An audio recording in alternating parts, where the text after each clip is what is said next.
자, 지난 시간까지 나사 작업하는 거 지난 시간에 했었고요. 자, 오늘은 이제 자동 드릴 조건이라고 해서 자동 드릴 작업을 보도록 하겠습니다. 이 자동 드릴은 우리가 일반적으로 이제 드릴 작업이라고 하면 탭 작업까지를 해당이 되죠. 그래서 10자리 원을 좀 그려 보겠습니다. 이렇게 좀 그려 놓고요. 자, 재료 설정을 대충 해볼까요? 이렇게 재료 설정을 해보겠습니다. 자, 대략적으로 이제 이렇게 그렸어요. 그려놓고, 자, 재료 설정은 이제 2점, 대각 모서리로 한 점 찍고, 한 점 찍고, 두께값은 한 20 정도 하겠다라고 주시면은 이제 소재 설정이 되죠. 자, 지금 소재 설정이 이렇게 됐습니다. 이게 사각형을 대충 그려놓고 양 끝점을 찍으면 돼요.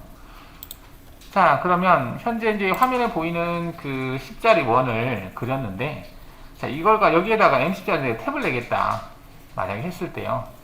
그러면 가공 경로에서 원호 가공에서 여기 보면 자동 드릴이라고 있는데, 얘를 체크하신 다음에 도형 요소를 선택을 해서 이제 얘네들을 이렇게 잡아요. 그리고 확인하시게 되면 일단은 이제 우리가 드릴 작업처럼 포인트들이 선택이 되거든요. 자, 이렇게 선택을 하시고, 자, 여기 보면 이제 정삭이라고 되어 있는데, 정삭은 우리가 영어로 피니시거든요. 피니시, 마지막 공정에서 뭘 할 거냐 물어보는 건데, 그냥 탭을 하겠다. RH 탭. 뭐, LH, RH. RH는 오른 나사죠. G84. LH는 뭐 G74로 출력이 되겠죠. 여기서 이제 코러스 뭐 어째 되어 있는데, 거친, 뭐, 고운, 뭐, 이렇게 되어 있는데, 그건 상관없고요. 그 다음에 선택된 점의 원호를 생성하겠다. 굳이 원호를 생성할 필요 없고, 그 다음에 유사하게 매칭되는 공구 사용이라고 되어 있는데요.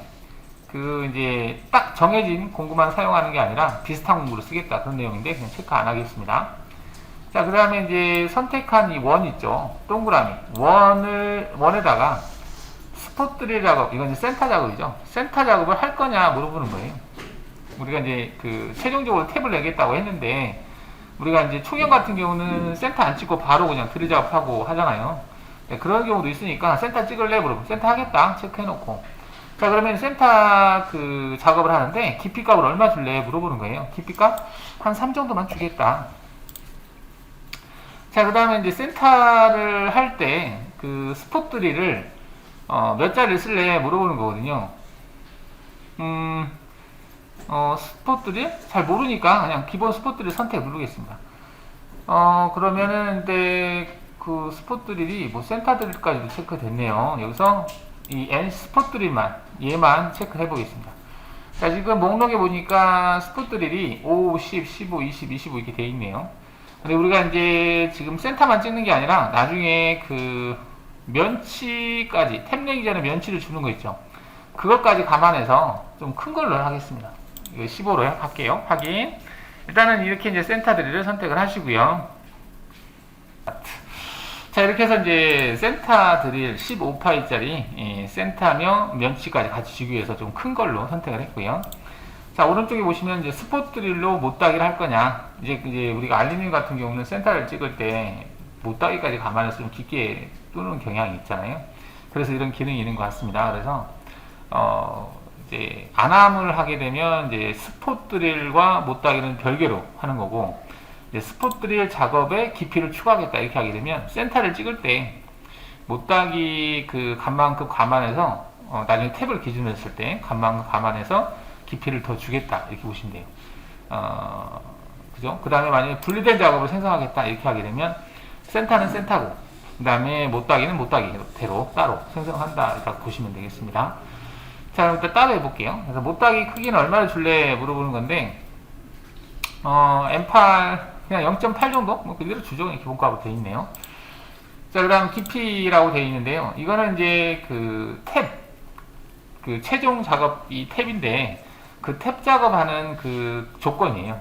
탭을 작업할 때 나는 가공 깊이값을 마이너스 30까지 주겠다. 그럼 마이너스 30까지 G84, Z 마이너스 30 이렇게 나온다는 얘기고요. 나머지는 이제 뭐 딱히 그냥 목록을 어느 목록에서 가져올 거냐 뭐 그런 내용이고, 그 다음에 사용자 드릴 조건 됐고, 선행 드릴이라고 하는 게 있는데, 이거는 맨 마지막에 하는, 즉 이게 탭 조건이죠. 이 탭을 하기 전에 하는 드릴 작업을 몇 파이짜리 드릴을 사용해서 할 거냐 물어보는 거거든요. 근데 이제 드릴을 우리가 10짜리니까 8.5 정도 할 건지, 뭐 8.7로 할 건지 대충 있을 거 아니에요. 여기다가 8.5로 하겠습니다. 자, 그 다음에 여기 이제 공구 검색을 할 때 사용될 직경 증분값.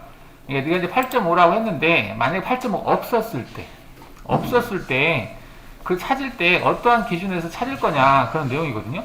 일단 8.5가 드릴이 있다라고 보면은 이거 안 해도 되겠죠. 뭐, 없다라고 한다면은, 0.2 단위로 하겠다. 이렇게 해도 되겠죠.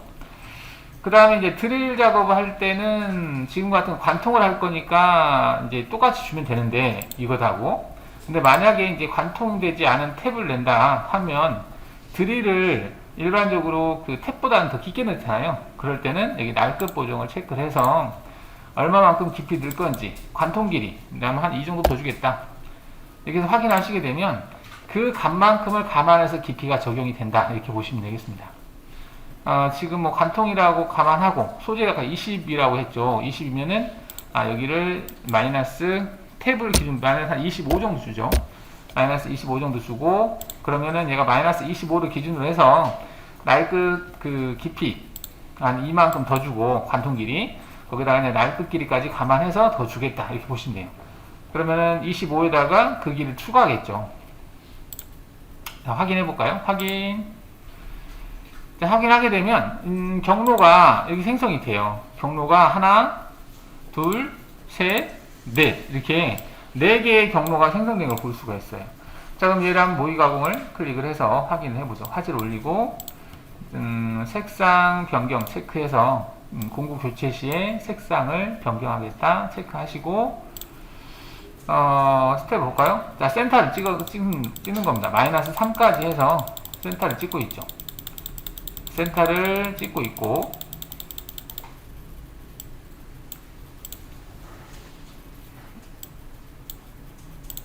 그 다음에 드릴 작업하고 있죠. 그 다음에 탭 작업을 하고 있죠. 그 다음 면치 작업하고 있어요. 나 조금 이상하네. 면치를 먼저 주고 탭을 내지 않나? 근데 얘는 탭을 하고 면치를 주네요. 근데 이렇게 되더라고요. 근데 위치를 순서를 바꾸는 기능은 딱히 없고 자동으로 지가 되는 것 같아서 이 탭만 드래그해서 뒤로 빼세요. 이렇게. 그럼 돼요. 그러면은 다시 한번 보면은 그 센터 작업하고, 그 다음에 드릴 작업하고, 면치 작업하고, 그 다음에 탭 작업하고, 이렇게 작업이 된 걸 볼 수가 있죠. 이게 이제 자동 드릴이에요. 그러니까 한 번의 공정으로 해서 전체 한 4개의 공정이 한꺼번에 된다. 그래서 자동 드릴이라는 용어를 썼고, 자동 드릴은 내가 선택한 도형의 크기를 인식을 해요.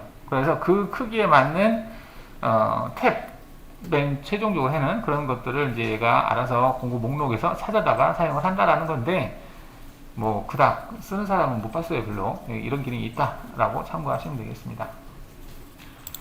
자, G코드로 한번 출력을 해 보겠습니다. G1 눌러서 이제 엎어쓰기 체크, 바로 심코로 열리게 한다라고 보시면 되겠죠.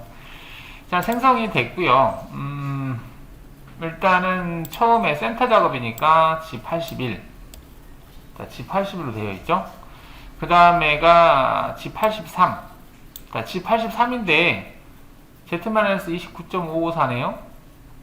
왜 29.554지?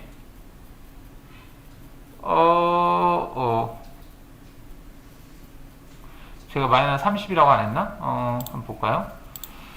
깊이 값이 드릴 작업은 좀 깊게 들어가죠. 원래 이제 탭 깊이로 해서 탭 깊이를 내가 얼마를 줬는지 한번 보겠습니다. 탭 깊이가 마이너스 25라고 줬네요. 그 마이너스 25에다가 더한 거죠. 날급 보정 2mm, 그 다음 테이퍼진 부분은 더하다 보니까 29점 얼마가 나온 거예요. 그러니까 한 4점 얼마가 늘어났죠. 이게 8.5에 곱하기 0.3을 하면 38에 24에서 한 2.5 정도 될 거예요. 그러다 보니까 이제 그런 값이 나왔네요.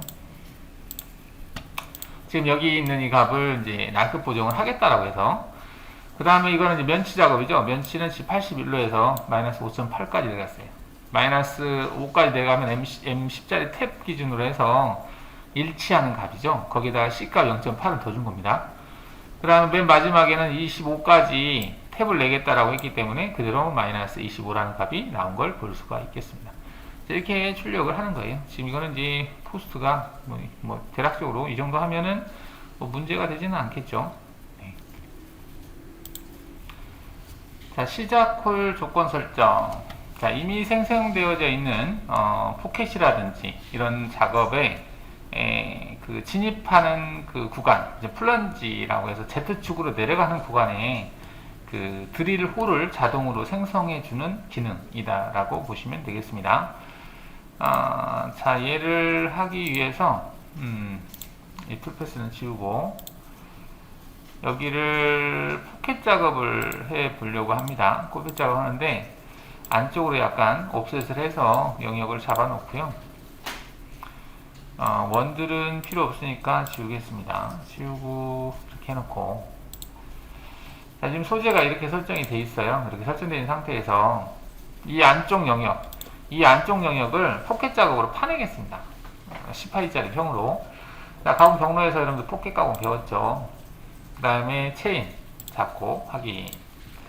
일단은 공구는 10평으로 하겠습니다. 10평 10파이짜리 평을 사용하겠다 체크하시고, 자, 공구 번호는 1번 없네요. 1번으로 하겠습니다. 그 다음 절삭 조건에서는 일반 표준 가공이고요. 황삭은 그냥 수직으로 꽂겠습니다. 1.5번을 형태로 하겠다. 저장하겠습니다.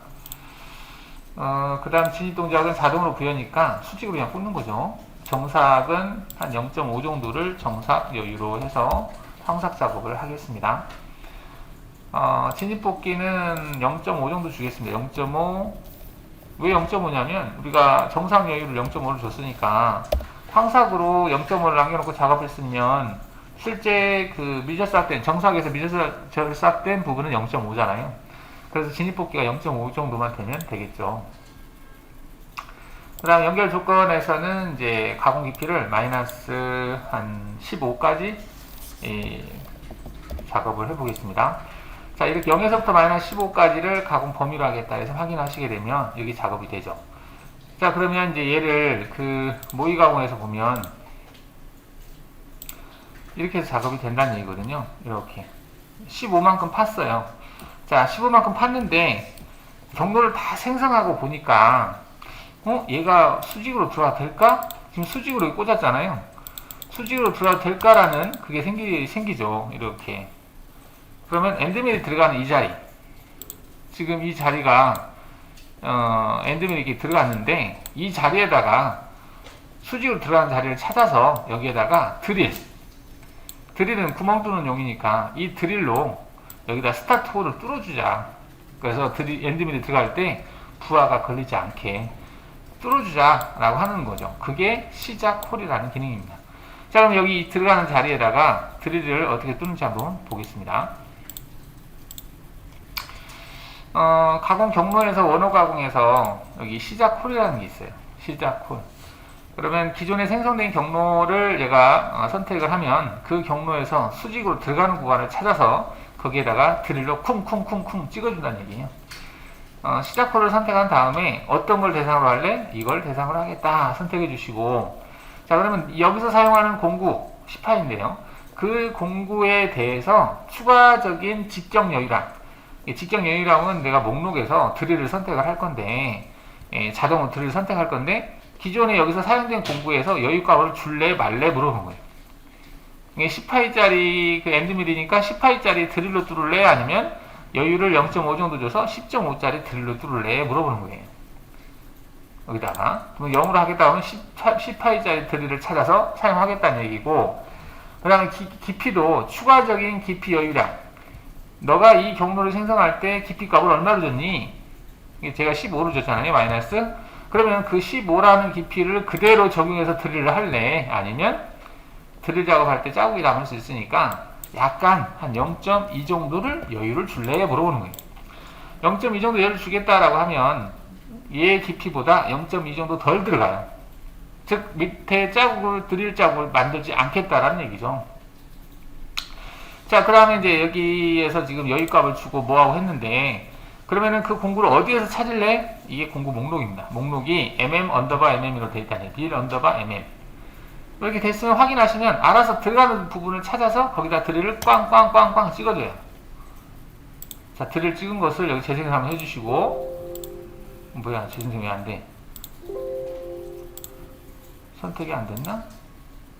여기에 있고, 재생성. 재생성이 안 되네? 재생성이 돼야 되죠. 자, 재생성을 했어요. 해서 보니까 지금 1번 경로만 한번 화면에 표시하게 해볼게요. 이렇게 이 자리에다가 드릴 작업을 한 거예요. 왜 드릴 작업이 두 군데 있지? 이게 처음에 황삭을 들어가고 나중에 정삭을 할 때도 들어가잖아요. 그 자리에다가 뚫은 거예요. 정삭할 때 들어가나? 자, 이 작업을, 이 경로를 볼까요? 이 경로를 보니까 황삭으로 할 때 들어갔잖아요. 정삭으로 할 때도 들어갔네. 그러다 보니까 여기다 구멍을 뚫어놨네. 예, 그렇게 된 거예요. 자, 그러면 이제 드릴 조건 한번 볼까요? 깊이가 얼마 들어가는지. 깊이를 증분했네요. 증분했다는 얘기는 그 위치를 내가 자동으로 계산해서 거기다 원을 생성했다는 얘기, 이렇게. 원. 자, 그럼 이 원의 위치 한번 볼까요? F4 눌러서. Z값을 보니까 마이너스 14.8이에요. 왜 마이너스 14.8이지? 마이너스 15까지 안 들어갔고 0.2만큼을 깊이 여유량을 주겠다라고 아까 체크했잖아요. 그래서 0.2만큼 덜 들어간 거예요.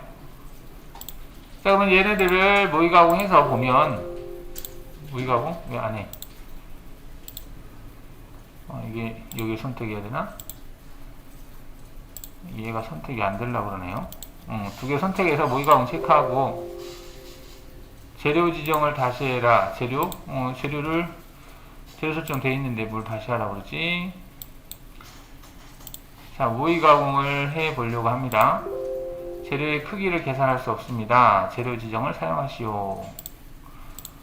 재료의 크기가 사각형 됐고, 대각 모서리 다시 해볼까? 돼 있는데 대각 모서리 높이값은 아까 20, 그 다음에 다시 모의가공. 재료는 지정이 되어 있습니다. 재료 크기 계산할 수 없습니다. 재료 지정을 사용하세요. 일단은 지금 뭔가 모르겠지만 버그 같기도 하고, 하나만 선택해서 모의가공 해볼게요. 그래도 안 되네요. 모의가공이 안 된다. 경로 확인을 하면 일단 되는데, 센터 찍고 그 다음에 여기도 잡고 하는데, 자, 그러면은 이거 할 때 황삭을 들어가고 정삭할 때는 그 이속 높이가 있지 떠서 내려가지 않고 그냥 옆으로 가게 하면은 하나만 뚫을까? 한번 해보겠습니다. 그러면 얘를 지우고요. 지금 뭘 하려고 하냐면 이 조건을 좀 바꾸려고 해요. 여기서 정삭을 할 때는 그 공구 유지를 체크해서 이속 높이까지 뜨지 않게 하겠다. 이렇게 바꿨습니다. 이렇게 바꿔놓고 재생성을 해볼게요. 그러면 들어가는 위치가 여기 하나밖에 없어요. 그죠? 이렇게 해놓고 다시 가공 경로에서 원호 가공에서 시작코를 눌러보겠습니다. 시작코를 눌러서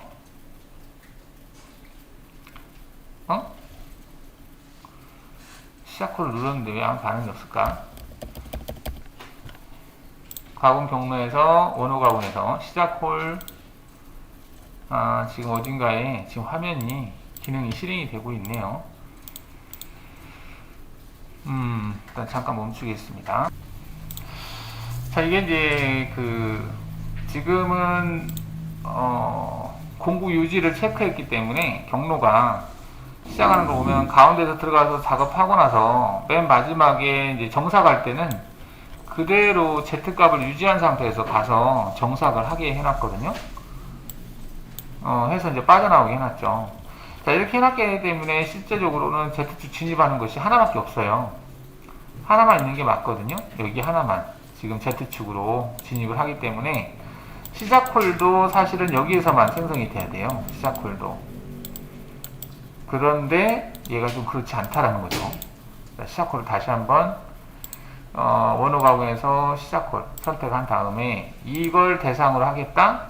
뭐 가공 여기를 0.1을 주든 그냥 하든 해서 확인을 누르시면, 자, 지금 두 개잖아요.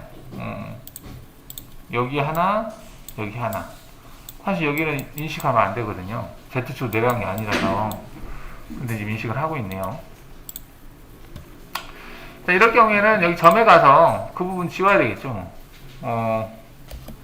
여기 보면 여기 이 지점을 딜리트, 삭제 하고 재생성을 하게 되면 지금 드릴이 여기 하나만 뚫리죠. 그러니까 그리고 나서 안에를 작업한다 이렇게 되는 겁니다. 조금 수정 작업이 좀 들어가긴 한데 그래도 뭐 나름대로 조금 편하게 한꺼번에 한 번에 그냥 드릴 작업이 되니까 좀 좋지 않을까. 그래서 이런 기능이 있는 것 같습니다. 참고하시면 되겠어요. 자, 시작 콜. 자, 슬롯밀이라고 되어 있는데요. 슬롯밀은 우리가 장공 처리 형태예요. 그래서 이제 사각형에서 오브라운드 형태의 사각형. 우리가 오브라운드 형태의 사각형이라고 하는 건 뭘 얘기하냐면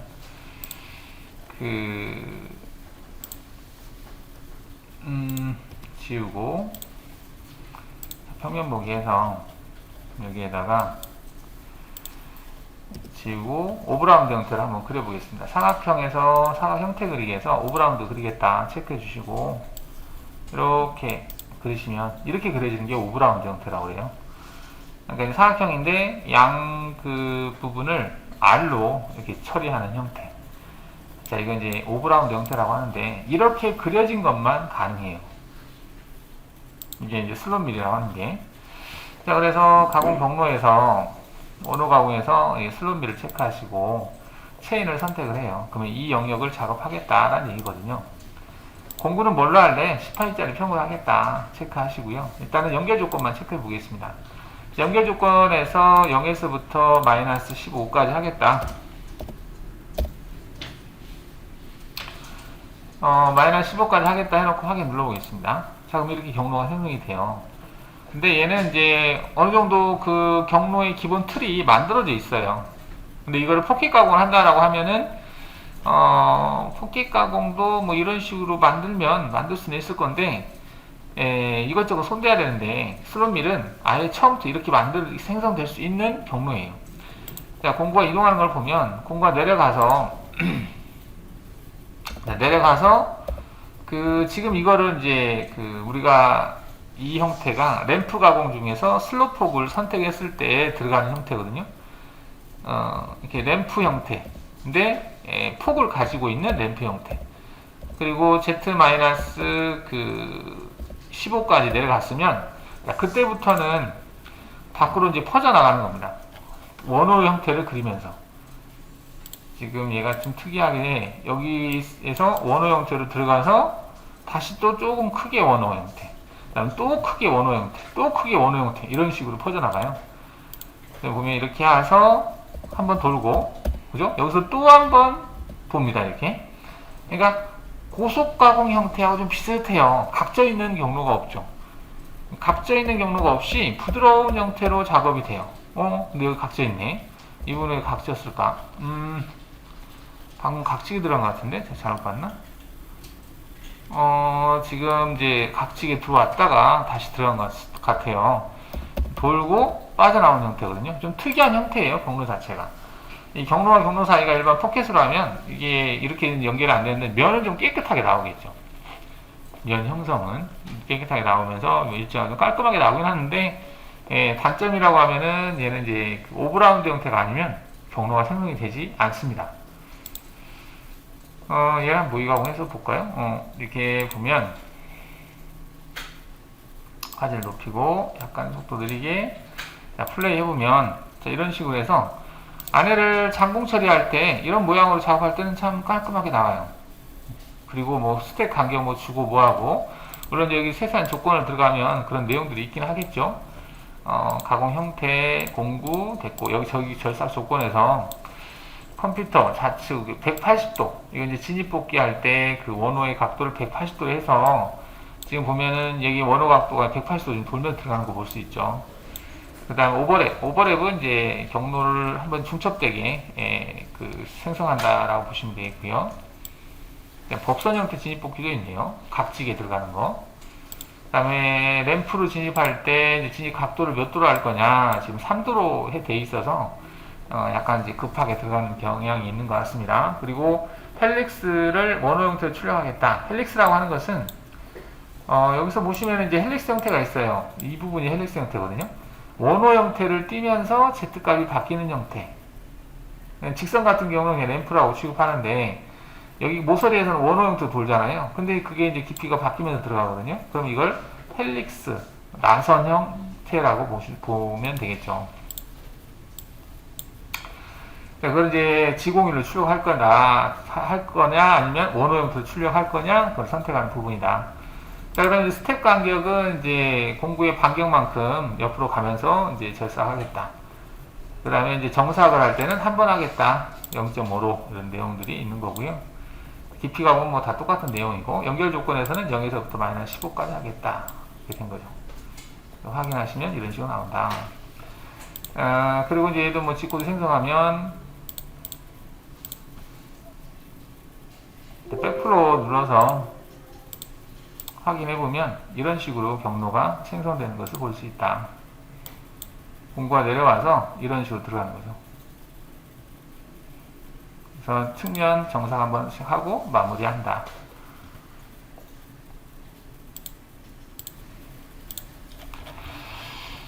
자, 이 헬릭스 보링이라고 되어 있는 게 있는데요. 헬릭스 보링. 우리가 이제 램프? 램프는 이제 직선 형태로 간다고도 볼 수 있는데, 우리가 대상을 원호로 선택해서 램프를 적용하면 헬릭스 보링 형태가 돼요.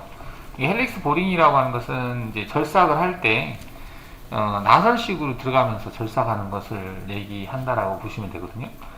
간혹 이걸 또 쓰는 분들이 있어요. 드릴 작업하고 리모 작업을 한다든지 면을 깨끗하게 해야 되는 그런 경우에 아예 그냥 엔딩을 가지고 작은 파일 가지고 헬릭스 형태를 계속 돌면서 들어가게, 그러니까 이제 진원을 만들기 위해서 이렇게 하기도 하고, 작은 홀을 정밀하게 뭐 가공하기 위해서 하기도 하는 것 같은데, 물론 이제 윤곽을 응용을 해도 돼요. 그러니까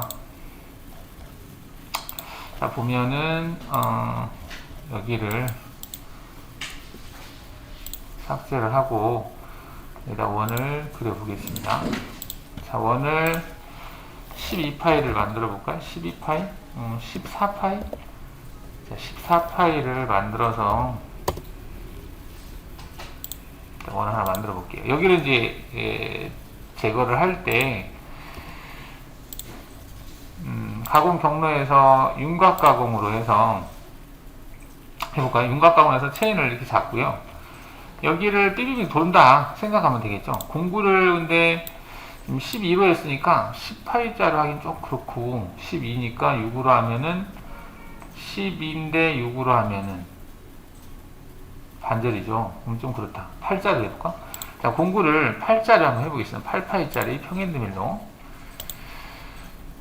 엔드밀인데 8파이짜리 평엔드밀을 가지고 자, 작업을 하는데, 자, 우리가 이제 2D에서 램프라고 하는 게 있었어요. 그래서 한 바퀴 돌았을 때 뭐 1mm만큼만 들어갈 수 있게 하겠다. 1mm도 큰가? 일단은 이렇게 해주고 이제 들어가는 거죠. 헬릭스 형태 선형 출력이라는 부분은 끄겠습니다. 원호로 출력하는 게 낫겠죠. 그 다음에 진입복귀는 진입복귀는 센터를 기준으로 해서 들어갈까요? 아니다. 그냥 진입복귀 줄 필요가 없겠네. 진입복귀를 주지 말죠. 그냥 주지 말고, 그 다음에 연결 조건에서는 0에서부터 깊이가 두께가 20이다라고 가정하면 여기를 마이너스 21까지 하는 걸로, 21까지 하면 관통이 안 될까? 뭐 22까지 해볼까요? 마이너스 22까지. 이렇게 확인해 보겠습니다. 자, 그러면 지금 정면에서 보면은 이렇게 되겠죠. 자, 공구가 내려올 때, 자, 여기에서 시작을 해서 플레이를 해보면 이게 쭉 돌면서 들어가는 거죠.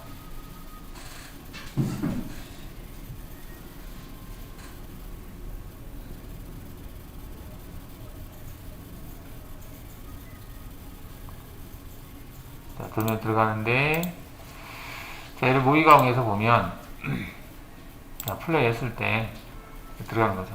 이게 돌면서 들어가는 형태. 자, 이거는 지금 윤곽 가공을 사용을 해서 그 헬릭스 보링 형태를 만들어 본 거거든요. 자, 근데 이거를 윤곽을 쓰지 않고요, 가공 경로에서 원호 가공에서 여기 헬릭스 보링 체크해 보겠습니다. 도형 요소를 얘로 잡아주고요, 확인한 다음에, 자, 공구를 8파이짜리 평으로 하겠다 체크를 하고요. 자, 절삭 조건에서 컴퓨터로 되어 있고, 회전 시작각도 90도, 뭐 90도, 0도에서부터 시작해서 상관없겠고, 그 다음에 진입복귀 원호 각도 180 원호 각도를 진입복귀 할 때 뭐 이렇게까지 줄 필요 있을까 싶기도 한데, 원호 중심에서 시작하다 보니까 이런 내용이 있는 것 같습니다. 원호의 각도 90도만 줘볼까요? 90도만 주고, 중심에서 시작했다. 중심에서 굳이 시작할 필요는 없을 것 같아요. 아까 할 때도 원호의 센터에서 진입복귀를 하지 않았죠. 그래서 그냥 해도 될 것 같고, 일단 이렇게만 주고, 황삭에서 지금 보면 이렇게 돌면서 들어가요. 나선식으로 돌면서 들어가는데, 아까 윤곽에서 보면은 우리가 그 램프에서 깊이 값을 1을 줬거든요. 1로 하겠다라고 주고, 그 다음에 이제 황삭 횟수 한번, 그 다음에 최종 깊이의 이송 속도 되어 있고, 헬릭스 원호 이송 출력, 원호로 출력하는 게 이제 맞겠고요. 그다음 연결 조건에서는 0에서부터 아까 마이너스 22까지 줬던가? 그렇죠. 이렇게 확인하겠습니다. 자, 그러면 이 경로가 지금 생성된 게 이렇게 생성이 됐어요. 이거는 헬릭스로 적용한 거고요. 이거는 램프로 한 거예요. 거의 좀 비슷하죠? 안 비슷한가? 왼쪽으로 돌았네요. 이렇게 왼쪽으로 돌면은 하얀 절삭인가? 이렇게 돌면은 이것도 하얀 절삭이죠? 좀 다른 게 있네요. 뭐냐면 헬릭스로 하게 되면 맨 끝날 때 센터로 복귀한다라고 하는 거 있네요. 일단 들어갈 때는 그냥 아무데나 들어갔는데 맨 마지막에 센터로 왔다가 복귀하네요. 근데 얘는 그건 없어요. 센터로 복귀하는 건 없습니다. 센터로 복귀하는 것을 만들면 되지 않을까라는 생각도 드는데, 센터로 복귀하는 게 있어야 되겠다. 왜냐면 이게 여기서 그냥 바로 위로 빠져버리면 아무래도 그 절삭면이 이 벽을 스치면서 쭉 긁고 올라올 것 같아요. 그래서 그러면은 여기에다가 윤곽 가공에다가 가운데로 복귀하는 명령을 넣어볼까요? 어떻게 하면 될까? 진입복귀해서 하면 될 것 같기도 해요. 진입복귀해서 센터점을 선택을 해서 진입복귀를 쓰겠다라고 주면은 가능하지 않을까? 진입점 못 쓰네요, 얘는. 진입점을 못 쓰네요, 램프는. 그러면은, 그렇죠. 그러면은 여기 원호 반경을 좀 작게 줘서 한 0.3 정도 주고, 그 다음에, 법선 형태로 원호 반경 주고, 법선 형태. 법선 형태 주면은 접선 형태, 법선 형태. 이거 좀 신경이 쓰이네요. 이렇게 하면 1 정도 줘볼까요? 약간만 줘도 될 것 같긴 한데, 자, 이렇게 해서 일단 한번 수정을 해보겠습니다. 일단은 진입할 때하고 복귀할 때를 원호 형태를 좀 준다고 줘봤는데, 이게 접선 형태를 줘야 되겠구나. 법선 형태를 주니까 조금 그러네요. 법선 형태가 아니고 접선 형태를 주고 있어요. 접선 주고 다시 한번 재생을 해보면 이런 식으로 해야 되겠네. 진입점이 선택이 안 되다 보니까 지금 이렇게 됐습니다. 그래서 처음 들어갈 때 이렇게 들어가서 쭉 가고, 맨 마지막에 원호로 돌고 센터로 빠진다. 이런 식으로 됐죠. 이렇게.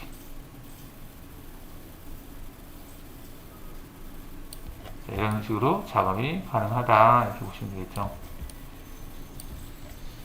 이렇게.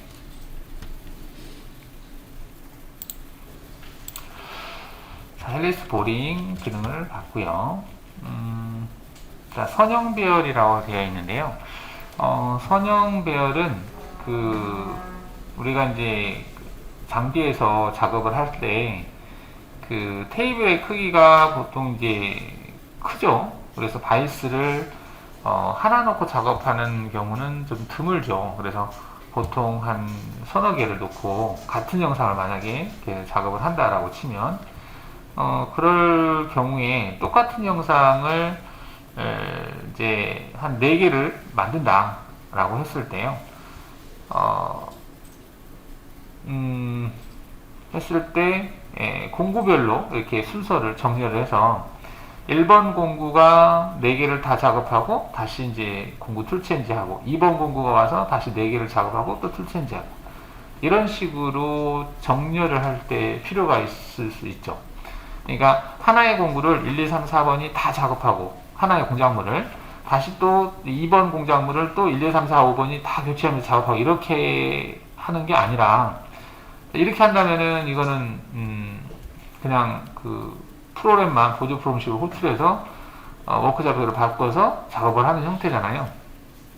근데 그게 아니라 가령 이제 테이블이 이렇게 되어 있으면 바이스를 여기다가 하나, 둘, 셋, 4개를 물고 작업을 한다라고 했을 때, 자, 이제 T01, T02, T03 이렇게 되어 있다면 1번 공구가 다 작업하고 올라가고 2번 공구로 교체하고 또 작업하고 올라가고 3번 공구로 교체하고 작업하고 올라가고 이런 식으로 작업을 하는 게 좀 더 효율적이겠죠. 자, 이렇게 하는 것이 이제 선형 배열 중에서 평행 이동 형태가 이제 이런 건데요. 그러면 한번 보도록 하죠. 자, 근데 경로가 좀 있어야 될 것 같은데 이거는 뭐 똑같은 형태라서 우리가 작업한 거 전에 작업한 것이 있을까? 예제 파일이 여러분도 있을지 모르겠는데 여러분도 없을 수도 있습니다. 그래서 그냥 작업한 거를 좀 만들어 보죠. 재료 설정 일단 끄고. 자, 지금 이제 여기를 10파일짜리로 작업을 했는데요. 그러면은 이 안쪽을 포켓 작업, 면 작업을 해보겠습니다. 커서를 위로 올려서 표면 가공 기능을 한번 써보죠.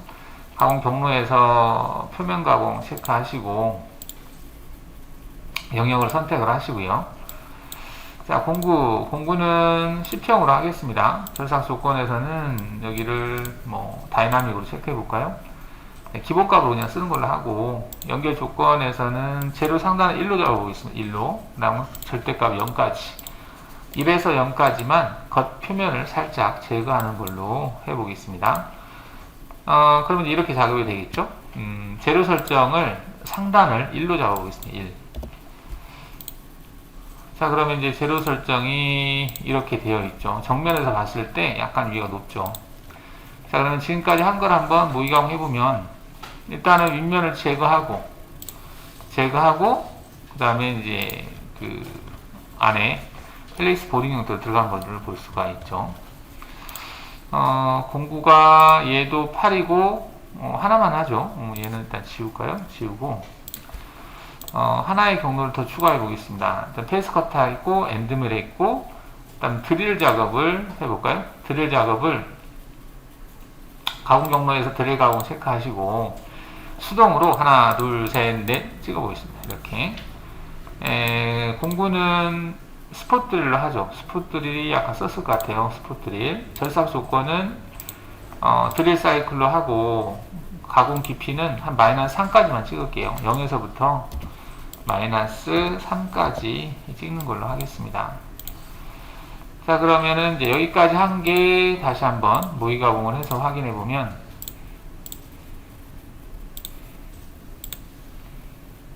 자, 이런 식으로 작업이 된 걸 볼 수가 있어요. 자, 그러면 지금 3개의 공구를 사용을 했어요. 평행드 밀 10짜리, 그 다음에 8짜리, 그 다음에 센터 드릴, 이렇게 3개를 썼는데, 이런 공작물을 하는데 공작물 크기가 얼마 안 하거든요. 근데 이제 그 장비 큰데 이 바이스 하나만 물려놓고 얘만 할 수는 없잖아요. 자, 그래서 여기다가 바이스를 4개를 물려놓고 내가 작업을 하고 싶다. 자, 여기다 하나, 둘, 셋, 뭐 4개를 물려서 똑같은 형상을 깎아보고 싶다. 그런데 여기는 G54로 출력되게 하고, 여기는 G55로 워크 좌표계를 잡아서 출력되게 하고, G56으로 워크 좌표계를 출력되게 하고, G57로 워크 좌표계를 출력되게 하겠다. 이렇게 해보겠습니다. 일단 간단하게 한번 이렇게 경로를 한번 생성해 본 다음에, 자, 그러면 이제 얘를 좀 줄여놓고, 자, 가공 경로에서 선형 배열 선택을 해보겠습니다. 선형 배열 선택하시고, 자, 선형 배열을 선택하시면 여기 이제 이동, 회전, 대칭이 있는데요. 이동은 어떤 그 평행 이동한 형태로 선형 배열이 되는 거고요. 회전은 우리가 회전 이동한 형태로 경로가 복사가 되는 거고, 대칭 이동은 우리 대칭이라고 되어 있는 이 기능은 이제 경로를 생성한 다음에 특정한 어떤 축 또는 직선 형태로 해서 대칭해서 경로를 이제 카피하는 기능이다라고 보시면 되겠습니다. 일단은 이제 대상은 이제 다 선택을 하고요. 일단은 이동 기능을 보겠습니다. 이동. 이제 바이스 작업할 때는 이동 기능으로 하시면 되겠고요. 그 다음 여기 보면 이제 적용 방법이라고 있는데, 적용 방법이 이제 공구 평면이 있고 좌표값이 있는데, 여기서 이제 좌표값을 선택하시면 이제 워크 좌표계를 하나만 출력하는 거예요. 그러니까 보통 이제 워크 좌표계가 이제 G54로 되어 있다 그러면 G54 하나만, 즉 기본 시스템에서 가지고 있는 그 원점, 여기서 가지고 있는 WCS 원점이 있겠죠. 그 원점을 기준으로 해서 모든 좌표를 계산하는 거고, 여기 공구 평면을 선택하게 되면 복사된 대상마다 이 워크 좌표계를 하나씩 새로 만드는 거예요. 지금 같은 경우는 이제 바이스에다가 우리가 여러 개, 4개의 바이스를 작업할 때 각각의 바이스의 워크 좌표계를 잡잖아요, 새로. 그렇기 때문에 이 방법을 선택을 하셔야 되겠습니다. 그러면은 얘를 체크해 볼게요. 체크를 했어요. 자, 그러면 이 얘기는 공구 평면 원점만 이동하겠다. 즉 프로그램은 그대로 있는데 G54, 55, 56만 옮기겠다. 그런 개념으로 보시면 되겠습니다. 자, 그 다음에 이제 사용 목록이라고 되어 있는데, 이거는 NCI라고 있고 도형이라고 있어요. 그러면 이 NCI라고 하는 것은 경로예요, 경로. 기존에 생성된 경로를 대상으로 해서 걔를 이동을 하겠다. 이렇게 보시면 되겠고, 도형이라고 하는 것은 기존의 그 대상 도형을 이동을 시켜서 다시 경로를 생성하는 거예요. 그래서 한마디로 이제 조금 도형보다는 NCI가 좀 낫지 않을까 생각이 됩니다. 다시 생성할 필요가 없기 때문에. 그래서 NCI로 체크를 하겠습니다. 자, NCI를 체크하시고요. 그 다음 가공관리자 대화창 적용 기준이라고 되어 있는데요. 이거는 그 가공 형태별 정렬은 우리가 아까 얘기했듯이 1번 공구 다 작업하고, 이게 형태가 같은 것들을 다 작업하고 2번 공구로 교체하고 또 같은 형태를 다 작업하고 이렇게 하는 것들을 가공 형태별 정렬이라고 합니다. 선택 순서별 정렬은 공구를 1, 2, 3, 4 다 쓰고 또 다음 대상으로 와서 1, 2, 3, 4 다 쓰고 이런 식으로 하는 거예요. 별로 이게 효율적이진 않고 기본이 이걸로 되어 있습니다. 자, 그 다음 오른쪽에 이거는 이제 이동 위치로 가공 정의 도형을 새로 생성하겠다. 사실은 도형은 필요 없거든요. 지금 이 얘기는 무슨 얘기냐면, 우리가 이제 선형 배열을 여기 하나 하고, 또 여기도 하고, 여기도 하고, 이렇게 할 거잖아요. 물론 이제 여기는 G54로 워크잡이 잡고 여기는 55로 잡고 56로 잡고 이렇게 할 거예요. 그러면 프로그램은 동일한 프로그램인데 단지 워크좌표만 바꿔서 생성되길 원하는 거거든요. 근데 이걸 체크를 하잖아요. 그러면 여기에 사용됐던 대상 도형이 그대로 또 생성이 돼요. 여기에 굳이 도형은 생성할 필요가 없거든요. 그래서 이건 체크를 하지 않겠습니다. 자, 그 다음에 이제 밑에 거 실행 결과 앞으로 대상 가공 정의 복사라고 하는 게 있는데, 자, 이거는 왜 있냐면 우리가 지금 원하는 것이 이제 1번, 2번, 3번, 4번 해가지고 이게 1번 공구별로 다 하기를 원하잖아요. 근데 그 처음 선택한 대상이 있죠. 그 처음 선택한 대상은 1번부터 해서 차례차례 경로가 다 생성된 대상이에요. 이거는. 근데 그 다음 경로는 이제 정렬을 하겠다고 했으니까 이걸 체크하지 않으면 첫 번째 대상은 1, 2, 3, 4 공구를 다 교체해가면서 하나 하고 그 다음 것부터 이제 공구별로 정렬을 하는 거예요. 그건 좀 그렇죠. 그래서 이걸 체크를 하면 어떤 의미를 가지냐면 처음 생성된 이 경로를 NC 처리 불가능 상태로 만들어 버리고 얘를 경로를 생성하지 않고 얘를 그대로 카피를 해서 이 선형 배열에다가 원래 있던 대상을 포함을 하되 그 대상도 1번 공구별로 정렬을 하겠다는 얘기입니다.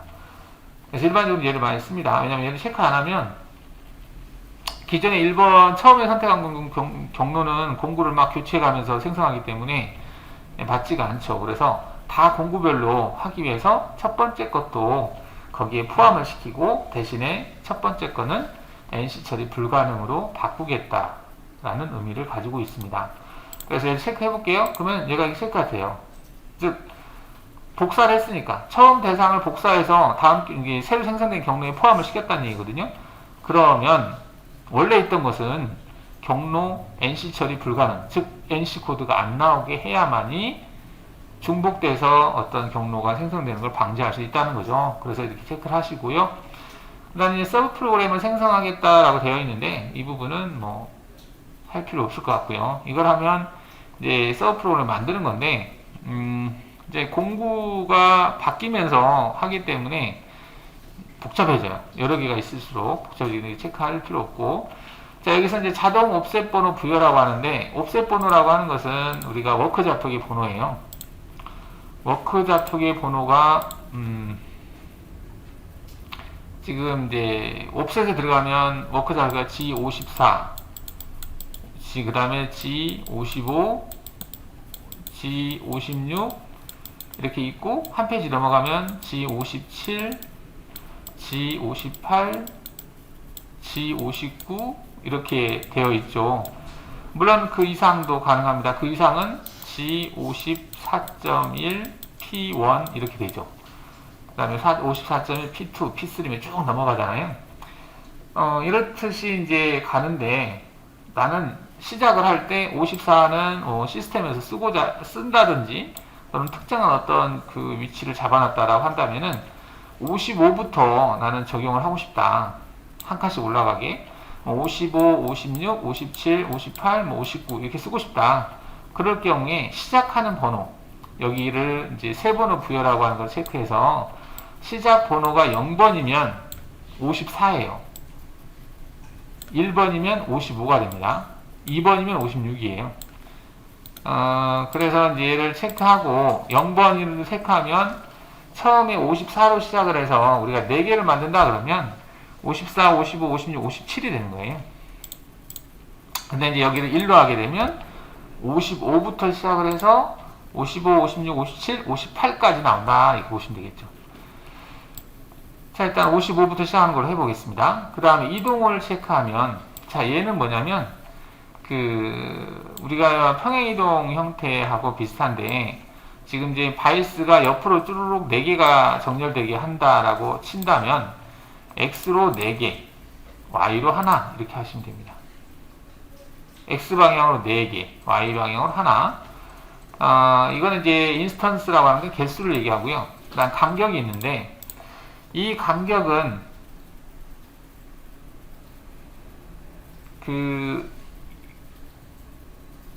출력된 데이터하고는 상관이 없어요.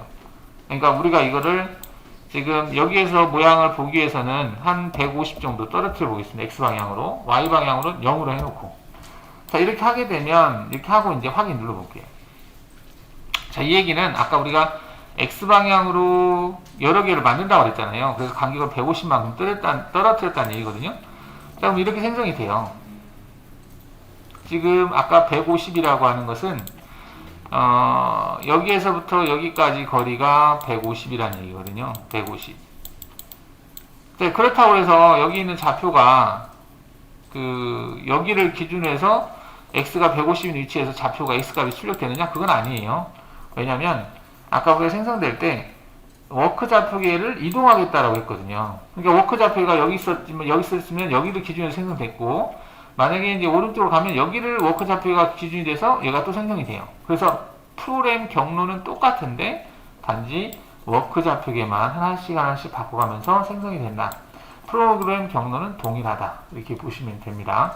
그러다 보니까 이 간격이 중요하지 않아요. 지금 같은 경우는 150이 됐든 200이 됐든 0이 됐든 상관이 없다. 출력되는 값에는 상관이 없다. 이렇게 보시면 됩니다. 자, 이렇게 해서 한번 출력을 해서 코드가 어떻게 출력되는지 보겠습니다. 자, 근데 여기서 보면 유령 표시로 바뀐 거 있죠. 이거는 아까 우리가 뭐라고 했냐면 가공 정의를 복사하겠다고 그랬어요. 원래 했던 게 이건데 얘를 복사를 해서 여기에다가 플러스 시키겠다. 새로운 경로에다 플러스 시키겠다 했거든요. 추가하겠다고.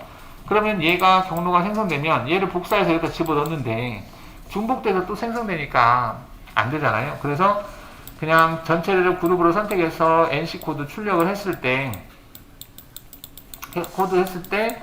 얘네들이 중첩돼서 출력되지 않도록 방지하기 위해서 이 유령 표시로 바뀐 겁니다. 이 유령 표시는 포스트, NC 처리 불가능이라고 하는 기능이에요. 그래서 전체를 선택해도 얘는 체크돼도 출력이 되지 않습니다. 자, 그래서 여기 4번이라고 하는 경로에 얘네들이 다 포함되어 있다라고 보는 거예요. 그래서 선택한 경로만 보겠다. 지금 체크를 하잖아요. 이거는 이제 이 경로고 여기를 체크하고 얘를 체크하잖아요. 그럼 이렇게 됩니다. 즉, 이 경로에 얘네들 3개가 포함이 되어 있어요. 1, 2, 3번이. 자, 그러면 얘를 G코드를 출력을 해보면 55부터 출력된다고 그랬잖아요.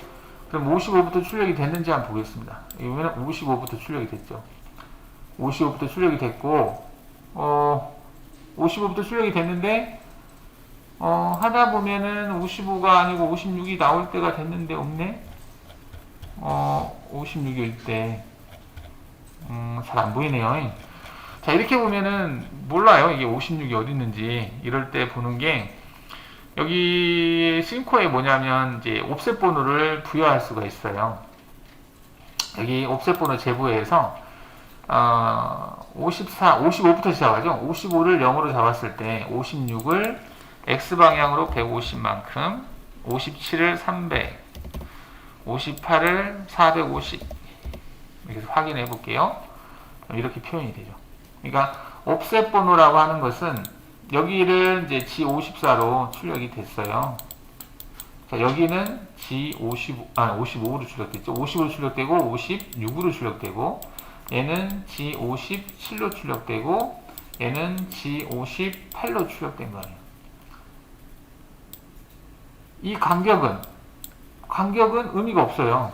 이건 우리가 바이스를 장착을 할 때 바이스 간격을 정확하게 이렇게 맞춰서 하기는 힘들잖아요. 뭐 소수점 1000분의 1이든 100분의 1이든 오차가 날 수밖에 없잖아요. 그래서 바이스를 기준으로 해서 원점을 잡죠. 그래서 바이스가 하나, 둘, 셋, 4개 각각의 바이스를 기준으로 해서 워크 좌표를 잡아놓고 얘를 실행을 하게 되면 동일한 프로그램인데 동일한 제품이 만들어지는데 워크 좌표계만 바꿔가면서 제품이 만들어지는 형태다. 이렇게 보시면 돼요. 그래서 여기서 할 때는 55로 작업을 한 거고 여기서 할 때는 56으로 작업이 된 거고 그 다음 여기 할 때는 57로 작업한 거고 여기 할 때는 58로 작업했다. 이렇게 보시면 돼요. 똑같은 형상인데 이렇게 됐죠.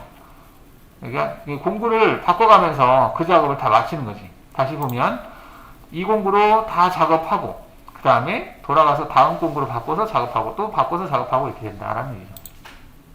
일반적으로 많이 쓰는 게 이런 형태라고 보시면 되겠죠. 선형 배열. 자, 방금 출력한 것은 이제 그 바이스 작업을 이렇게 했다라고 보고 했고요. 자, 만약에 이제 바이스 작업이 아니라 그 고정부를 이제 그 어떤 소재를 이렇게 크게 잡고, 소재를 이렇게 크게 잡았어요.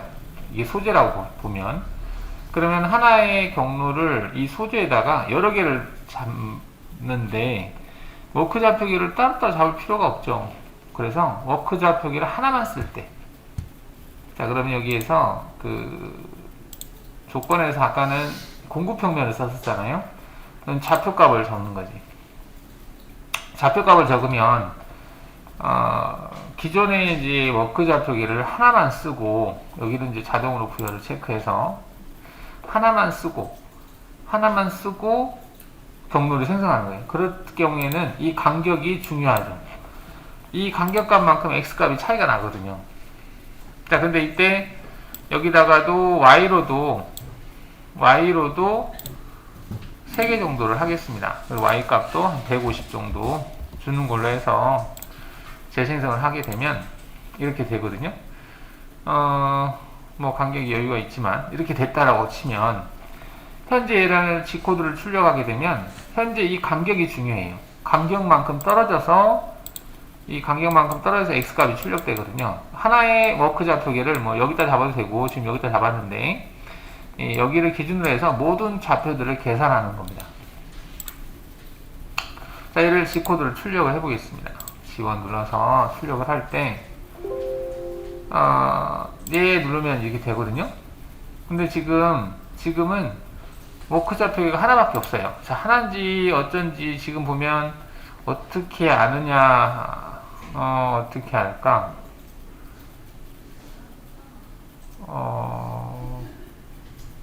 얘를 Z축을 Z 내리면 그렇고, 마이너스로 넣어보죠. 마이너스로 넣으면 얘가 차이가 나면 마이너스로 가겠죠. 자, 지금 확인했는데 마이너스로 간 거 없죠. 모든 좌표가 다 얘 하나를 가지고 G54 하나를 가지고 작업이 돼요. 여기 보면 G54 얘 하나 가지고, 그러면은 검색에서 G54라는 얘를 검색을 해서 나오는지 한번 찾아볼까요? 편집에서 찾기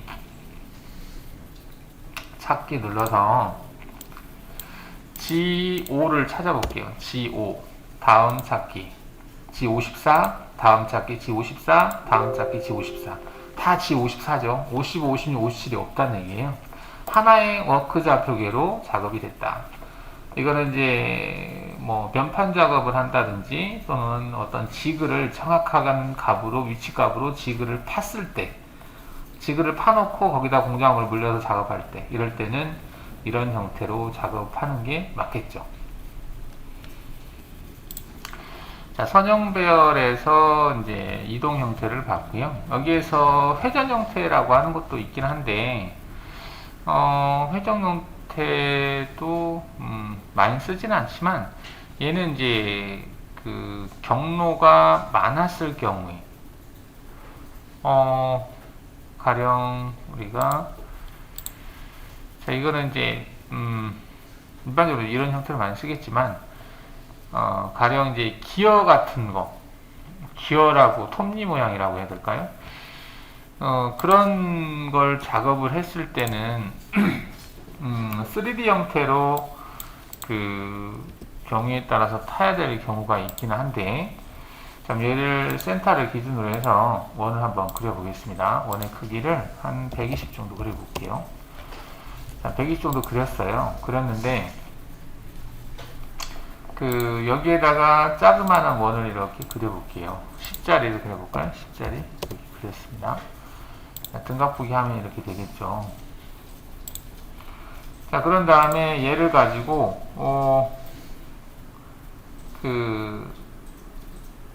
이제 이런 모양이 만들어지는데, 얘를 가지고 어떤 경로를 생성했어요. 보통 이제 우리 기어라고 하는 것도, 기어 그리는 기능이 있긴 한데, 뭐 그까지 설명 복잡할 것 같고, 여기를 가령 드릴 작업할 때 쓰면 되겠다.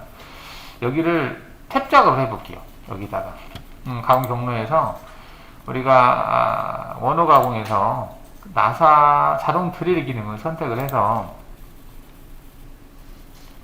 도형 요소로 얘를 선택을 하겠습니다. 선택하고 확인해 볼게요. 자, 근데 이제 아까처럼 뭐 마이너스 스포트를 사용하겠다 체크하고, 여기도 뭐 분리 생성하기 체크하고, 못따기는 0.5를 주고, 그 다음에 스포트를 사용하고, 탭을 할 때 마이너스 30 주고, 뭐 이전해서 여기를 RH 탭으로 하겠다 체크하고, 깊이는 마이너스 30, 선행 드릴 8.5짜리 쓰겠다. 뭐 이렇게 해서 하면 1.5, 8.5, 10 스포트 드릴 됐는데 X 표시 떠 있네요. 재생성하겠습니다. 자, 간혹 가다가 이제 이거를 여기다 탭을 냈는데 이거를 원형으로 이렇게 배열을 할 수도 있어요. 많을지는 모르겠지만, 그러니까 드릴 작업을 탭 작업 하나를 생성한 다음에 걔를 이동을 시키는 거예요. 우리가 일반적으로는 대상을 그려놓고 대상 포인트를 선택해놓고 걔를 가지고 경로를 생성하잖아요. 근데 하나의 어떤 그 점을 가지고 대상을 가지고 경로를 다 생성한 다음에 이거를 회전으로 선형 배열을 시켜버린 거예요. 자, 그러면 가공 경로에서 한번 시켜보겠습니다. 선형 배열 가공에서 회전을 시키겠다. 얘를. 근데 좌표 계열로 해야 되겠죠. 그 다음 도형으로 되어 있는데, 뭐 NCR 해도 상관없고, 도형으로 NCR로 하죠. 하고, 가공 형태별 정렬하겠다. 체크해 놓고요. 가공 형태별로 하면은 원래 있던 것은 불가능으로 해야 되겠네요. 다시 체크해야 되겠고, 그 다음에 회전인데, 이제 회전의 기준은 어디냐? 기준은 지금 원점인가? 원점이니까 이게 원점으로 되어 있는 상태로 하고, 그 다음에 이제 사이 각도 전체 되어 있는데, 얘를 15도 각도 간격으로 해서 작업을 해볼게요. 그러면 처음 시작하는 것이 15도 정도 지나서 15도 간격으로 해서 생성하겠다. 그러면 얘가 개수가 얼마냐? 360도를 나누기 15도로 나누면 24라는 값이 나오네요. 24인데 원래 있던 것을 빼야 될 것 같죠. 그래서 23만큼 해보겠습니다. 3. 자, 이렇게 해서 확인을 해보면 경로가 왜 생성이 안 됐지? 생성이 됐는데 왜 안 보여? 얘가 이렇게 돼야 보이는구나. 이제 점이라서 안 보였어요. 그러니까 지금 다시 한번 얘를 보면 그 센터를 찍어요. 하나 찍고, 두 개 찍고, 세 개 찍고, 찍어요. 이렇게 센터를 다 찍고 나서 여기 찍었죠. 그 다음에는 드릴로 구멍을 쭉 해요. 됐죠?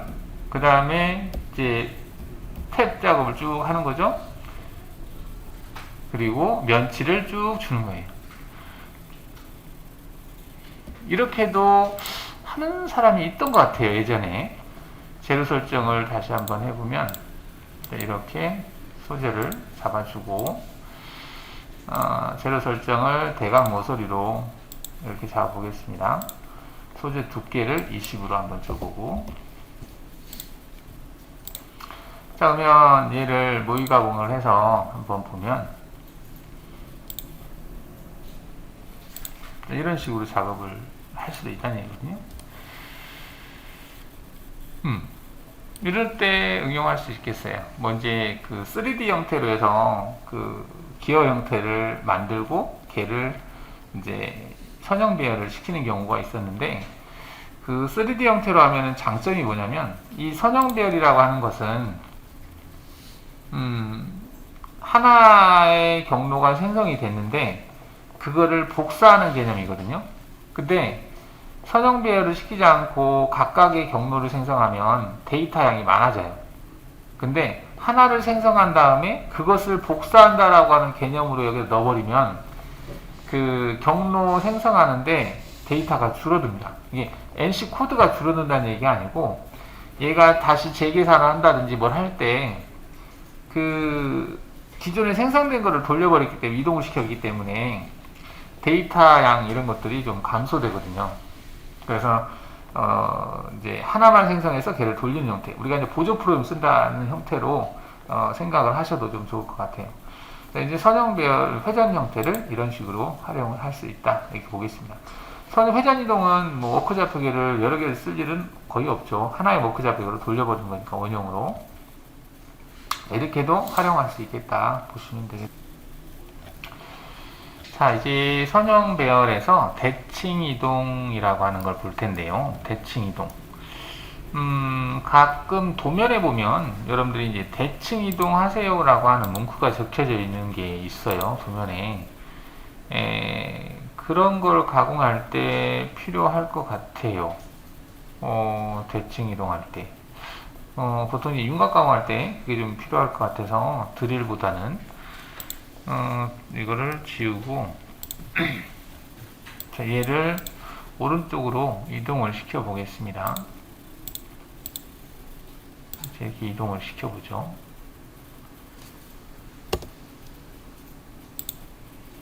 이렇게 이동을 시켰어요. 그러면 윤곽 가공 기능으로 얘를 경로를 생성해 볼게요.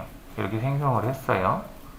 생성을 하고 이제 공구는 10파이짜리 평으로 하겠다 체크하고 컴퓨터로 되어 있고 진입 복귀는 그냥 기본값으로 해서 연결 조건은 마이너스 한 10 정도 주는 걸로 하겠습니다. 자, 그러면 얘가 이렇게 생성이 되는데요. 자, 만약에 이제 현재 이거를 대칭 이동을 했을 때 어떻게 움직일지 한번 보겠습니다. 공구가 되게 작네요. 이렇게 가서 이게 돌죠.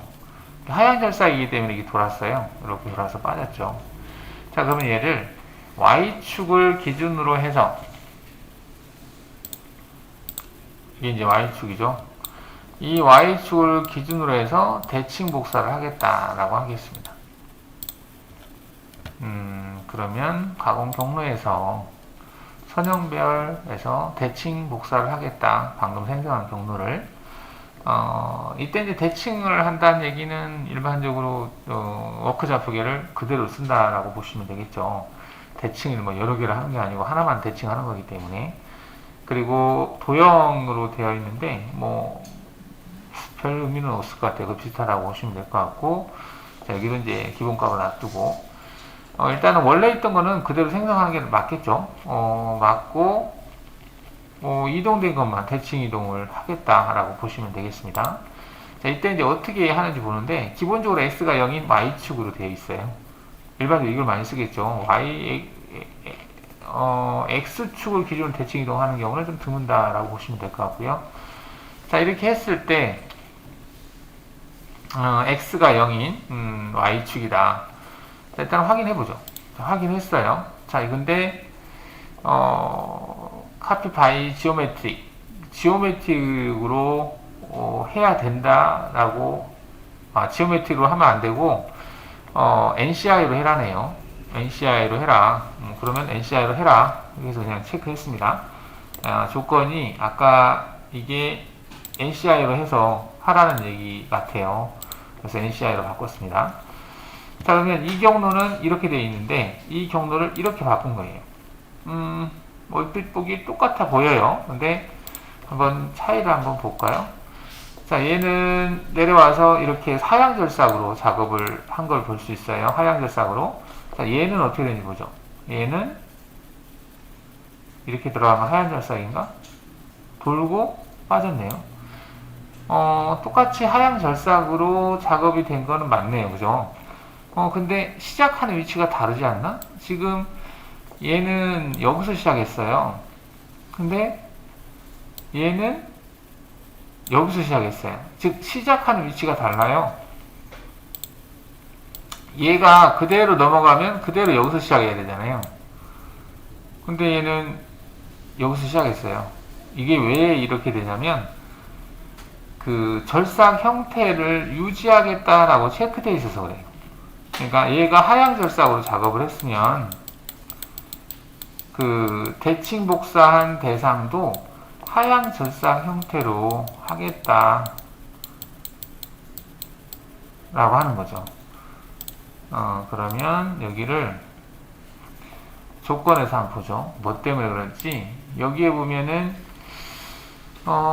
딱히 그런 내용은 없는데 알아서 절사 형태를 유지를 한 것 같습니다. 그 다음에 시작점 유지라고 되어 있는데 시작 엔티티 유지, 시작점 유지, 가공 경로 역방향, 가공 경로를 역방향으로 했다?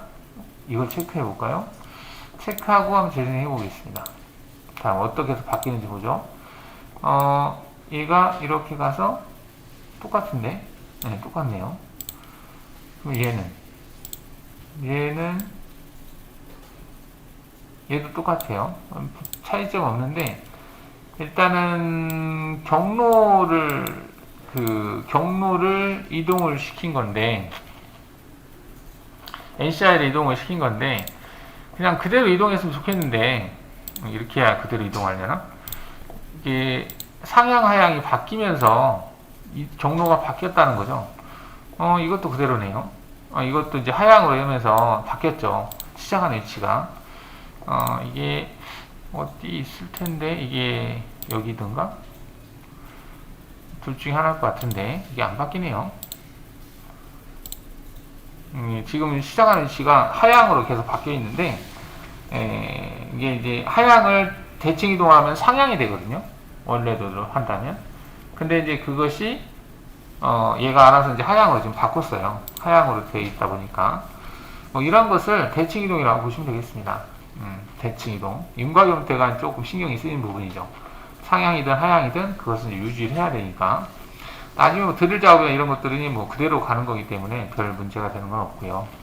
자, 이게 이제 대칭 이동이다 이렇게 보시면 되겠습니다. 교재에도 딱히 대칭 이동에 대해서 특별한 내용은 없을 것 같습니다. 그냥 기존에 있는 내용하고 비슷하다 이렇게 보시면 되겠어요. 자, 대칭 이동 기준 설정. 이건 이제 직선을 기준으로 대칭 이동한다고 보면 되겠고, 또는 두 점을 가지고 대칭 이동한다. 밑에 있는 부분이 가공 경로 역방향이라고 되어 있는 부분인데요. 이 항목을 선택을 하면 대칭 이동으로 생성되는 가공 정의들의 가공 경로 진행 방향이 대상 가공 정의들의 가공 경로 진행 방향과 반대 방향으로 자동으로 전환되는 기능이다. 근데 선택을 안 해도 자동으로 전환이 됐어요, 지금 보면. 이게 이제 선택하느냐 안 하느냐에 따라서 형태가 좀 바뀌어야 되는데 그게 지금 제대로 적용이 안 되고 무조건 되고 이제 지금 바뀌고 있는 형태가 되겠습니다. 자, 이렇게 해서 지금 교재가 정리가 된 것 같고요. 자, 여기서 이제 가공 경로에서 윤곽, 드릴, 포켓, 표면 이렇게 봤어요. 자, 여기서 이제 그 2D 고속 가공이라고 하는 기능이 있는데 여기서 이제 다이나믹 코어, 다이나믹 영역, 다이나믹 잔상, 윤곽 이런 게 있습니다. 이 고속 가공하고 일반 가공하고의 차이점은 뭐냐면 고속 가공은 그 부드러운 형태로 작업이 돼요. 일단은 각진 형태가 없고요. 그리고 이제 가공을 보면은 좀 점 데이터 형태로 많이 생성이 됩니다. 그러면은 이제 그 영역을 얘를 지우고 한번 이제 얘를 이제 제거를 하는데 이 부분을 남겨놓고 이 영역을 제거를 해보겠습니다. 일반 이제 우리가 그 가공 경로에서 포켓 가공에서 이런 기능이 있었어요. 얘를 선택을 하고 그 표면 가공이라고 하는 게 있었어요. 공구를 일단은 18짜리 평으로 한다라고 치고 여기를 표면 가공을 선택을 했을 때 우리가 형상을 50% 정도만 주고 정삭은 뭐 0.5를 준다든지 하고요. 연결 조건에서는 뭐 마이너스 10까지 하겠다. 자, 이런 게 있었죠. 그래서 그 모의 가공을 해보면 지금 재료 설정이 다시 돼야 되네. 그 대각 모서리로 재료를 이렇게 설정을 했을 때 두께값을 한 20만큼 준다라고 보면, 자, 이런 식으로 작업하는 기능이 있었죠. 영역에서 남겨질 부분만 남겨놓고 외곽을 제거하는 기능, 이게 이제 포켓에서 표면 가공이라고 하는 기능이다라고 했는데, 자, 이거를 이제 고속 가공 기능으로 한번 처리를 해 보겠습니다. 정말 안 보이게 하고, 자, 고속 가공에서 그 다이나믹 코어 체크를 하시고요.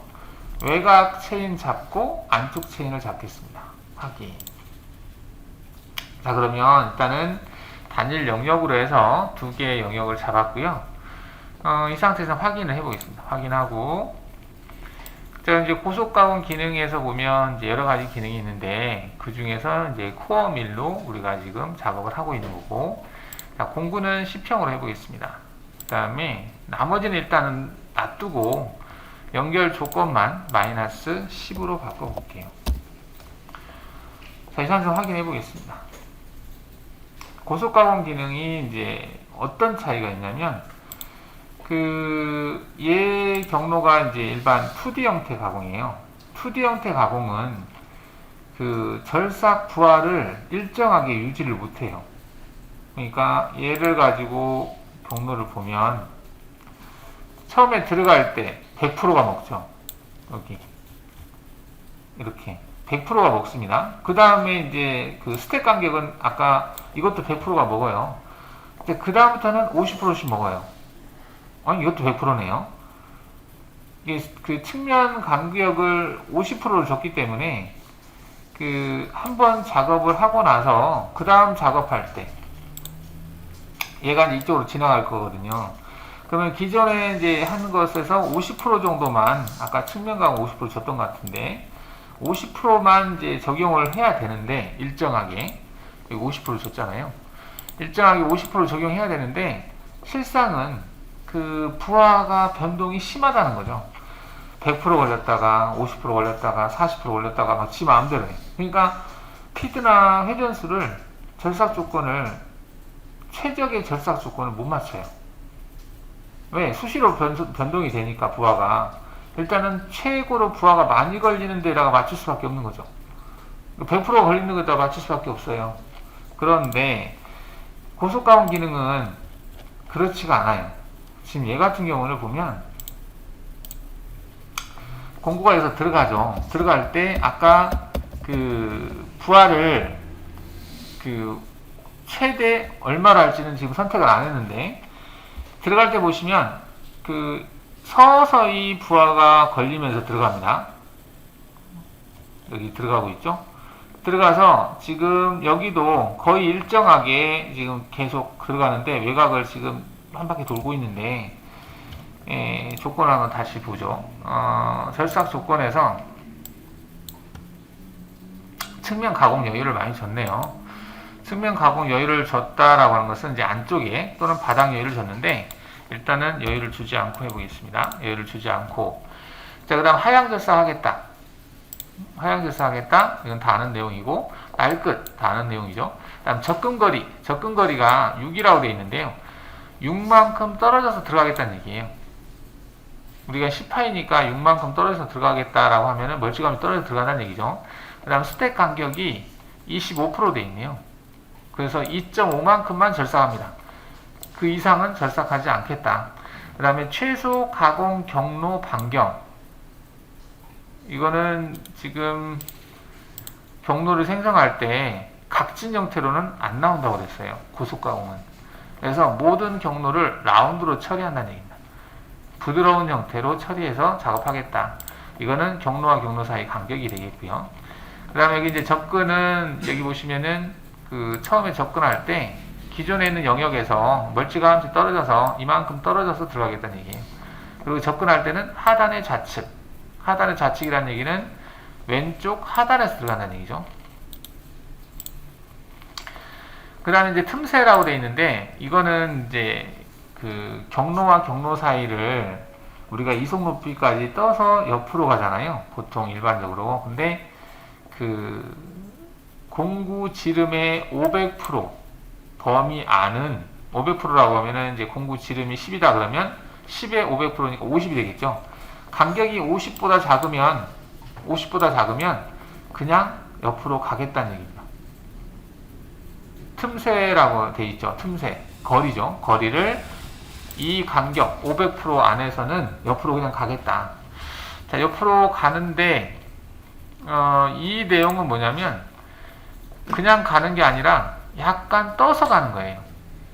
그 지점을 바닥에서 가는 게 아니라 약간 0.25 정도를 살짝 들어서 옆으로 가겠다. 그리고 이때는 속도를 빨리 주겠다는 얘기입니다. 실제 절삭하는 게 아니죠. 얘는 약간 떠서 이동할 때는 좀 속도를 빨리 주면서 옆으로 가겠다 이렇게 보시면 돼요. 자, 그 다음에 여기 얘는 뭐냐면 공구 복귀를 할 거냐 말 거냐. 공구 복귀를 하지 않겠다. 복귀를 하지 않는다는 얘기는 위로 올라가서 이속 높이에서 가지 않겠다는 얘기예요. 그냥 밑에서 가겠다는 얘기입니다. 이 툴패스가 간단해지죠. 이렇게 하면. 근데 얘 같은 경우는 이제 부분적으로 회피하면서 부분적으로 그 간섭이 받는 부분은 뜨겠다는 얘기입니다. 얘네도 마찬가지고 얘도 마찬가지고. 근데 일단은 안함으로 체크하겠습니다. 약간 떠서 움직이는 형태로. 그 다음에 깊이가 오면 되고 진입복귀. 진입복귀는 지금 이제 외곽에서 얘는 진입이 가능하기 때문에 굳이 헬릭스 형태로 들어갈 필요가 없죠. 그래서 이제 외곽에서 이제 들어간 거고요. 그 다음에 여기 가공 형태에서 여기서 외곽에서 진입하겠다라고 하는 내용이 체크하는 부분이 얘는 없네요. 일단은 이렇게 진입 동작에서 되어 있고 이제 포켓 영역일 경우에는 이제 헬릭스 형태로 들어갈 수가 있습니다. 그 다음에 뭐 중간에 들어가겠다, 안에를 먼저 작업하겠다 또는 트로크 다리라고 해서 경로가 이동할 때 나선식으로 계속 처음에는 부하가 100% 걸릴 수가 있으니까 포켓 닫힌 영역에서는. 근데 얘 같은 경우는 지금 열린 영역이거든요. 외곽에서 들어올 수 있기 때문에 그냥 바로 들어온 거라고 보시면 되겠습니다. 뭐 연결 조건은 똑같아요. 그러니까 조건도 그렇게 많지는 않아요. 기본적으로 어느 정도 다 돼 있어요. 돼 있는 상태에서 재생성을 했을 때 경로가 생성이 된다라고 보시면 되겠고, 자, 그러면 이제 얘 같은 경우를 모의 가공해서 보면 그 부하가 걸리는 것이 아까 그 2점 얼마라고 했잖아요. 2.5 정도. 그래서 그 부하 정도를 유지하면서 가요. 그 이상은 걸리지 않습니다. 그래서 필드라든지 회전수를 또 칩 배출이 잘 되죠. 100%가 먹는 데가 없기 때문에. 이런 식으로 해서 그래서 필드라든지 회전수를 또 고속으로 줄 수 있습니다. 그리고 측면 가공 간격을 작게 주면 그만큼 절임량을 깊게 줄 수 있어요. 왜냐하면 제거되는 양으로 부하를 따진다고 보면 깊이를 깊이 주고 측면 그 제거량을 한 뭐 1mm라든지 이렇게 주면 그만큼 부하를 일정하게 유지하면서 작업이 가능하다. 이런 식으로 가는 거죠. 그래서 좀 더 빨리 해보면 이런 식으로 일정하게 2.5mm 정도 그 부하를 계속 주면서 갑니다. 그래서 좀 더 속도를 빨리 올릴 수 있다. 그리고 칩 배수도 잘 되고요. 측면에서 먹는 양이 적기 때문에.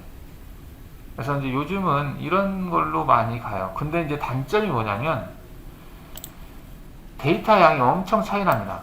지금 위에 것하고 이거하고 얘를 데이터 양을 보면 얘는 25.7kg예요. 얘는 1306kg예요. 왜 이렇게 데이터 양이 많냐면 얘는 코드를 출력하면 이 데이터가 경로가 길어요. 이게 직선 형태이기 때문에. 그래서 경로 확인을 해볼까요? 점 데이터로 봤을 때 이 점 데이터가 몇 개 안 돼요. 점이. 그죠? 이게 블럭이 얼마 안 된다는 얘기예요. 근데 얘는 데이터를 보면 온통 다 점 데이터예요. 이게 다 점이거든요. 모든 경로가 다 점으로 출력됩니다. 그래서 일반 머신 센터에서는 얘를 소화하려면 고속 가공 기능이 있어야 돼요. 그래서 한 몇백 블럭을 미리 읽어드리는 그런 기능이 있어서 가감속을 억제하는 기능이 있어야 됩니다.